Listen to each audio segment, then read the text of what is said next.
Hello guys! Napakaswerte namang ayong araw na ito. So, nabigyan tayo ng 10 lapad ng ating jowa. So, it's a challenge for me na kung paano ko bibilihin yung gusto ko sa sa worth na to. Ayan, we're here in Viva Homes already. Ayan, meron silang 5 to 10% discount today until tomorrow.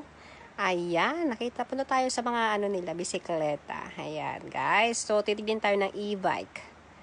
Ayan, marami silang iba't ibang klaseng bike dito. Siyempre, chine-check muna ni Manong kung maganda ba yung napili natin, may sira ba siya o may damage ba siya. So, chine-check muna nila nito mabuti. So, ayan yung napili natin, guys. Kulay parang semi-light brown.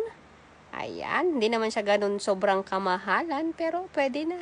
Syempre, hindi nawawala yung test drive, guys, no?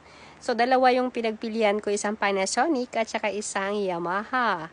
So, ang napili natin kanina ay Panasonic. So, maganda yung takbo ng Panasonic, guys. Ang Yamaha, okay lang din. Ayan, kala ko hindi ko kayang i-drive. Pero, carry din pala. Guys, no? Thank you!